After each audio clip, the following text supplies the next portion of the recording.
companies, which will affect sometimes your ability to attract customers, but even when it comes to pricing and being able to offer competitive pricing. And then lastly, just regulatory compliance, where there could be difficulties just navigating the different rules and regulations that are coming up. So when we think about that, technology really has a way to transform everyday life in Africa for the better. So one way it could do this is really just helping to provide new services. So the work that you're doing with your companies can, when you start to leverage technology, can really help you take your business to the next level and really help customers fulfill their everyday needs. So we think about things that we saw during COVID where, certain things that only used to be available in person, you now started to be able to or online. Also, technology can really help you just grow your business overall. So getting access to more customers and really just expanding your presence. And then it also can really just help you create a sustainable impact. The bigger your business grows, the more people you can hire, and the more it does for the overall economy. So e-commerce is a great way to grow your sales. Number one, it helps you increase your reach and awareness. So when you think about shopping online, you can expose your products to a larger audience and increase your sales. Beyond that, it helps you get more customer insights. So your e-commerce business can get you insight into what customers are coming to shop for your products. So their demographics, meaning their background, their age, their gender, things like that will be helpful for you to know so you can make sure that you're targeting the products to them and personalizing the experiences. Additionally, e-commerce allows you to make your products available 24/7. So whereas you would be open maybe 9 to 5 or somewhere thereabout, now your products can be available all day and every day for people to purchase. And lastly, it can create a streamlined sales process. So when you move your sales online, it can reduce some of the overhead costs and things that you would face. So for example, instead of having to go and rent a shop, now you can maybe operate from your home or from some smaller place, and you're able to still meet the sales and achieve greater profitability. So now let's talk about some of the realities of e-commerce. We know that there's challenges there as well. So there's still competition. So there's constant disruption where people can join based on a social media platform or a different e-commerce site, and you still would be competing for customers in that sense. There's also getting access to stock. So similar to what you would face even with your physical store, e-commerce customers are really looking for the best quality products. So they want to make sure that they have access to both local and international brands. And sometimes supply can be inconsistent. And lastly, we all know that there sometimes can be a lack of trust. So people don't know if what they see online is what they're going to actually get. So they don't have the ability to negotiate. They think that it may take a long time to be delivered, and they are not sure if the product is really going to be authentic. So sometimes people are a little afraid to use e-commerce in that sense. So I think it's really important to take away and to know that the quality of your product, the price, your delivery fee, and your delivery waiting time are some of the key things that we found to be important when people are considering whether or not to buy online. Now let's talk about your e-commerce strategy and how that can help you grow your business. One, it's important to know where you want to sell. So similar to when you're trying to figure out where to put your storefront, when you're dealing with the e-commerce business, you can actually own your own site. You could build your .com site, for example. You can also use social media like Instagram or Facebook, or you can use a marketplace like Jumia or Konga. There's a lot of different options. You can actually explore all of them to expand your reach and try to meet the most customers that you want, that you can. And I think when you're thinking about creating your own site, there are a lot of different products like Bumpa that allows you to create your site and works with you and provides you with tools and resources to make it easier for you. Beyond that, there's marketing. So you need to make sure that people are aware of your site and the products that you have. So there's different ways that you can leverage marketing to acquire new customers. So there's search engine optimization, which has to do with you putting like keywords that people would search for on your site and in your content. So when people search on Google, for example, your site will be one of the first results that they see. Beyond that, you can pay to be marketed in different places. So for example, on social media, so you can pay for Instagram ads, for example, and reach a certain customer there. You can also pay for paid advertising, so you can have banners on different sites. And you can also leverage email marketing. So when people come to your site or when they visit your store, you collect their email and then you can send them things. I think the key thing is really to understand what is your budget and what is the type of customer that you want to reach, especially when you're talking about social media marketing and paid advertising. You can be really specific, which is great. It helps you get the most for your money and it helps you target the exact customer that you're looking for. Beyond that, building your e-commerce strategy should include data analytics and tracking the data. So really understanding what performs best, what customers want, and how you can improve. So you can see website traffic, how many people are coming to your site, how many people are actually buying. So that would be the conversion rate. And then you could also see if there's any patterns in the data. So for example, people are primarily buying things under a certain price point or in certain colors. So you have access to a lot of data that helps you kind of come to conclusions faster and make sure that you're getting the stuff that people want. And it also helps you understand your customer acquisition cost. So how much you're paying in marketing and things like that versus how much you're making in sales and how to optimize that. And then lastly, I think it's really important to make sure that your e-commerce strategy includes great customer service. So that's how you're going to build trust and loyalty. People may order something and they may not like it. So really thinking about how you want to handle returns, refunds, making sure that you have a prompt response to different inquiries that people may raise. Also making sure that there's proactive problem solving. No one likes to feel like they're not being treated good as a customer. So making sure that, you're engaging them and you're showing that you have personalized communication and you care about their business.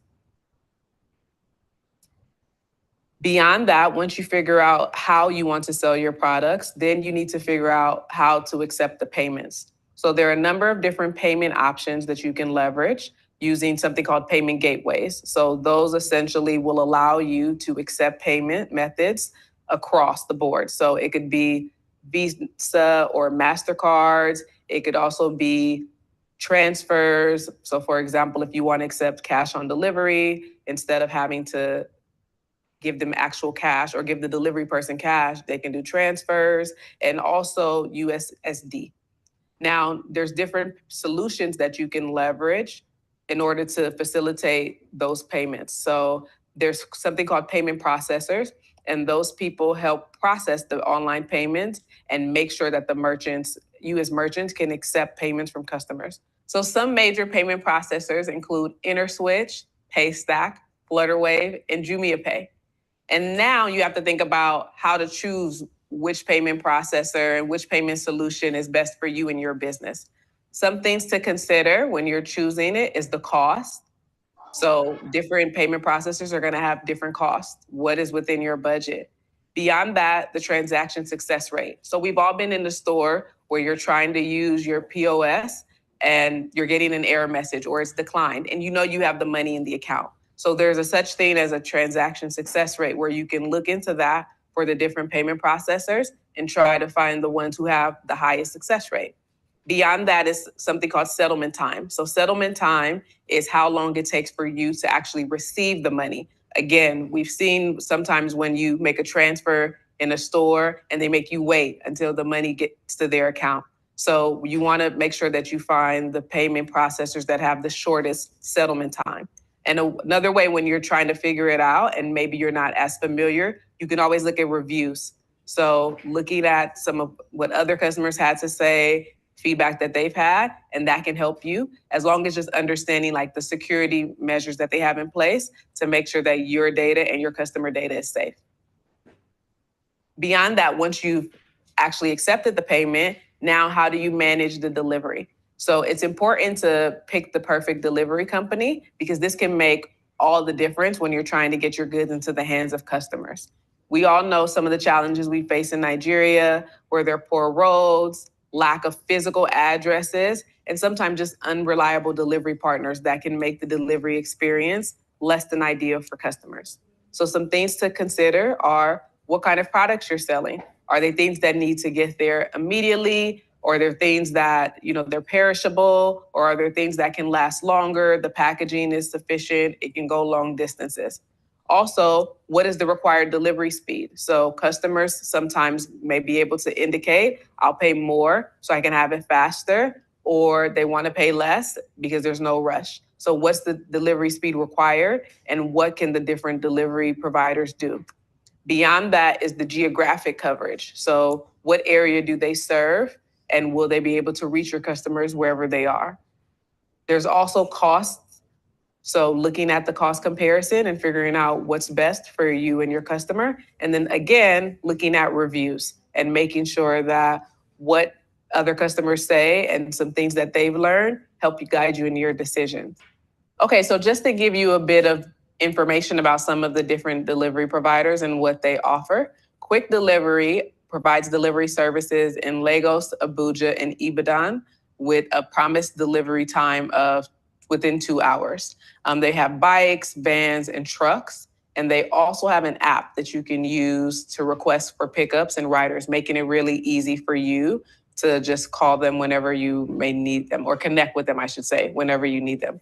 The bikes also come equipped with insulated boxes that can help with frozen foods if you're selling things that are perishable. So they're a perfect choice for people in the food industry. And they also have warehousing facilities. So if you do not have access to a warehouse or somewhere to store your products, they could be a great option for you. TopShip, by contrast, is a really good option for customers who want to send or receive items from anywhere in the world. So they have, they're ideal for businesses who may import from locations like China or the US or the UK or even Turkey. And they can deliver products outside of Nigeria. They also have local delivery as well, though, within Nigeria, and same day delivery in cities like Lagos, Ibadan, and Abuja. And then GIG Logistics, I think, is one that a lot of us are familiar with. And one of the values of them is that they can give you a quote on the spot. So going back to making sure that you understand the cost and how it's going to impact your business, you can go on their website and get a rough estimate for how much the delivery will cost you. So this saves you a bit of the stress that you would get because you know right from the beginning whether you're going to be using their delivery company or not. So that's it for my presentation. Now I want to open it up for questions.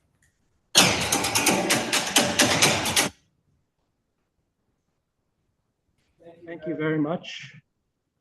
And good morning, everyone. Hope you can hear me. My name is Osahan Akpata, and I lead the SME business at EcoBank. We're now going to the question and answer session.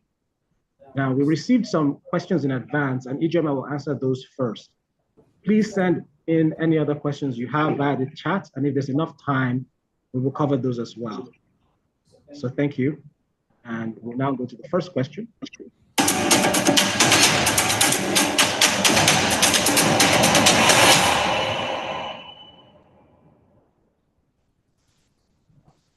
Okay, so the first question says, what should I do to maximize my security when accepting payments online?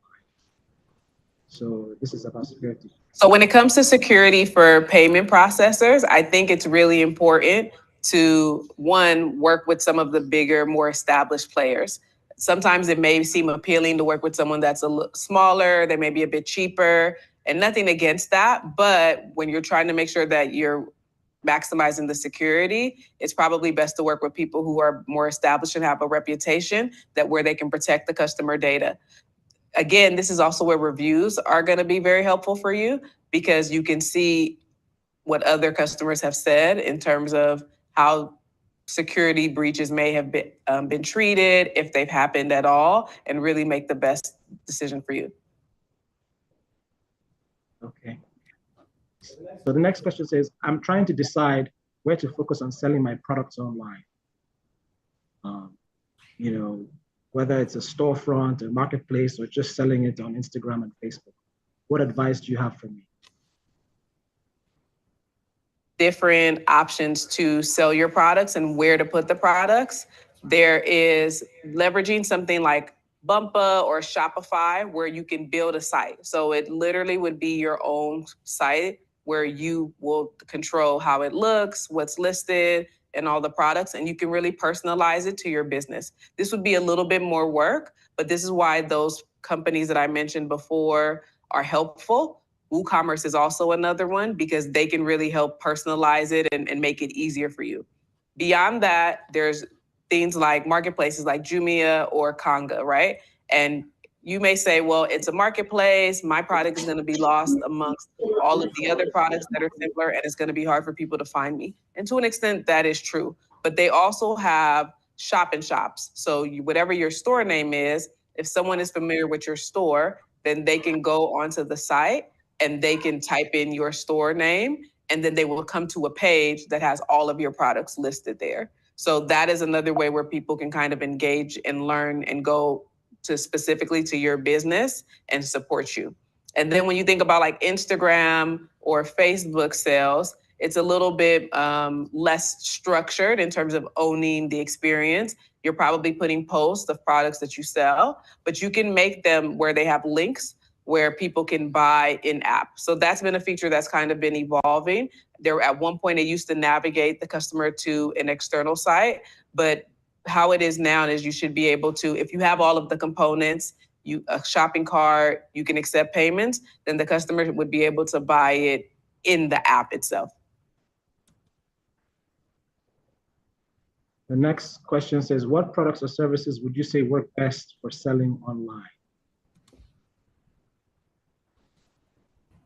So when you think about what products are best for shipping online or for selling online, I think it's really dependent on your delivery. So if you're selling, for example, again, perishable goods like vegetable, produce, things like that that can spoil, it's really important to make sure that you have a delivery system that can get those products to the customers in time before the products sell. If you do not have a delivery system like that because you're trying to sell beyond your local community, beyond your city, and beyond Nigeria, then we need to think about things that, number one, are not perishable, but also, again, have like proper packaging and things where they can go long distances and not be damaged. No one likes to receive a package and open it to find that the product is scratched or broken. It just creates frustration, and then you have to deal with trying to return it or refund their money.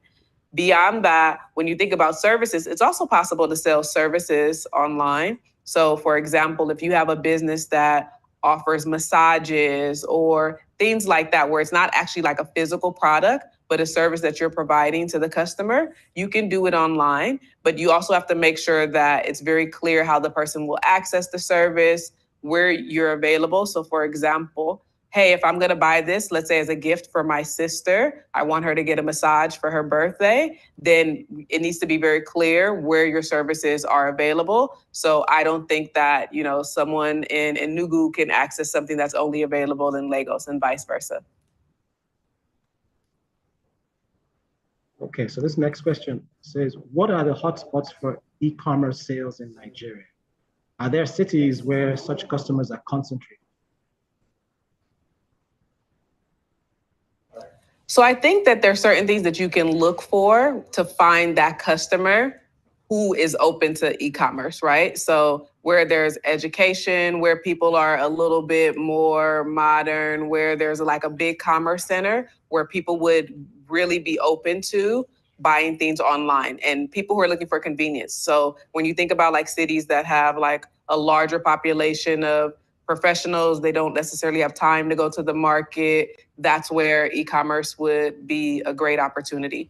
There's a list, everyone always thinks Lagos, Abuja, Port Harcourt, but beyond that, there's other cities. I would add Ibadan, Uyo, Oyo, Jos, Kaduna, Benin City, and Nugu. So there's a lot of places where it's up and coming, and you can find customers there as well. So this question says, I have a small business with a few staff. How do I provide a good experience for a lot of customers interacting with me online? So that's a real concern, right? you're a small business owner, you don't have a lot of people, yet you want to make sure that you're providing the best experience possible.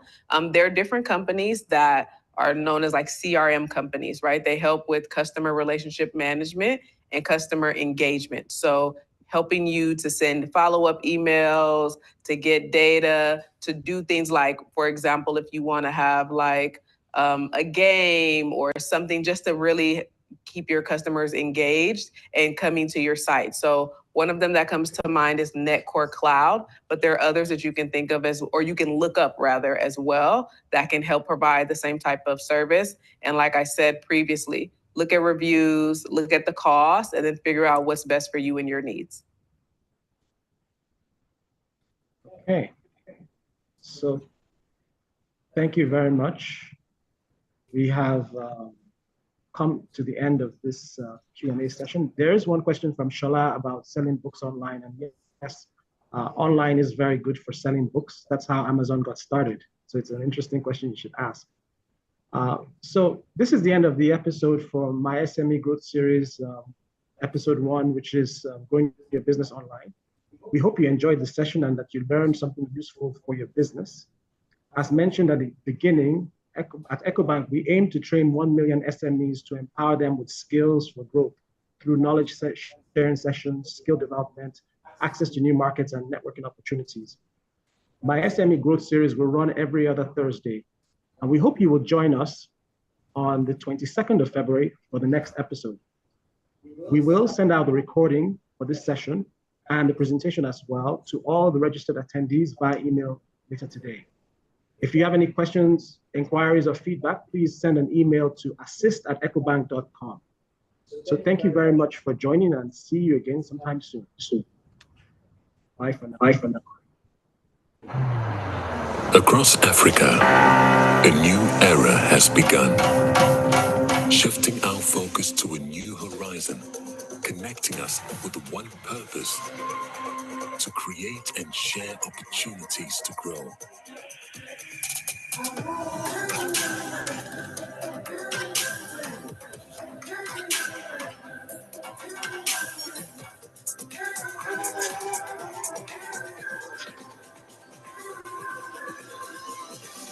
Today, we are making a brighter tomorrow, built by our dreams and our energy. Across our continent, across the world, we are creating a better way to a better future. A pan-African future. Together. A better way, a better Africa. Across Africa, a new era has begun, shifting our focus to a new horizon, connecting us with one purpose: to create and share opportunities to grow.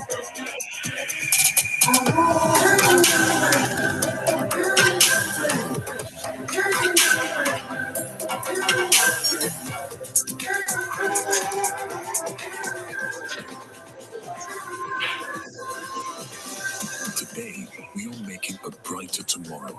Like I copied, like that Lagos State, no? Energy. I copied that number that starts with We are creating a better way to a better future. A pan-African future. Together. EcoBank. A better way, a better Africa. And I want to now, and I pick it, and I went to low account statements.